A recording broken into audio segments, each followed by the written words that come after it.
Au Mali, l'Association des professionnels de la presse en ligne, Appel Mali, a annoncé, ce mercredi 19 janvier, la création d'un centre de fact-checking contre la désinformation et les fausses informations. L'Association des professionnels de la presse en ligne malienne déclare désormais la guerre contre la désinformation et les fausses informations qui ont tendance à prendre une dimension incommensurable avec la crise multidimensionnelle qui sévit au Mali. L'annonce a été faite par le président de l'Appel Mali, Modibo Fofana, devant la presse ce mercredi. Nous vous annonçons qu'Appel Mali a mis en place un centre fact-checking pour vérifier de fausses nouvelles afin d'aider les journalistes à éviter des pièges, a annoncé le patron des éditeurs de la presse en ligne au Mali. Le président de cette fêtière de la presse a, d'emblée, évoqué quelques raisons qui ont motivé cette décision. Pour lui, le contexte politique extrêmement tendu avec le lot de sanctions imposées par la CEDEAO et l'UMOA au Mali a favorisé la prolifération des fausses informations,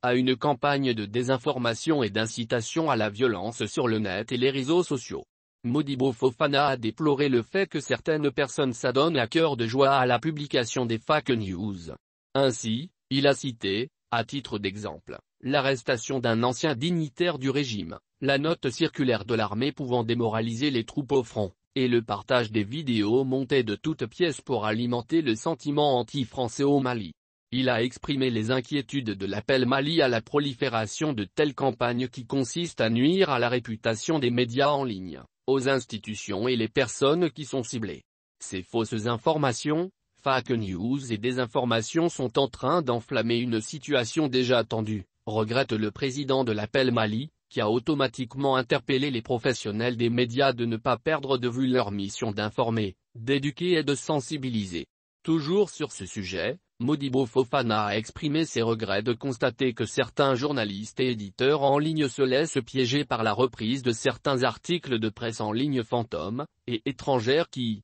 selon lui, contribuent à envenimer la situation en chauffant à bloc l'opinion publique. La recherche de l'audience ne doit pas nous amener sur le chemin du dérapage déontologique en ces moments d'incertitude et d'inquiétude, a prévenu le président de l'Appel Mali. En concluant ses propos, il a exhorté les professionnels des médias à diffuser les vraies informations après vérification des faits. Notre patriotisme doit être exprimé en donnant que des vraies informations, mais pas en reprenant des articles haineux, produits par certains médias en dehors du Mali pour entretenir la confusion et semer la haine, a conseillé Modibo, lequel a donné des détails sur le fonctionnement du futur centre de fact-checking. Les vidéos, les photos désintoxifiées et autres informations douteuses que les journalistes rencontrent dans l'exercice de leurs fonctions pourraient être mises à la disposition de 3 experts que la fêtière de la presse en ligne a retenus pour ce travail de vérification. Il s'agit entre autres Salif Diarra, journaliste au site Mali Actu, Lassine Niangali,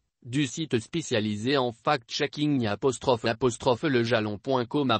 et David Dambélé, un journaliste d'investigation qui a une expertise de vérification par les outils électroniques.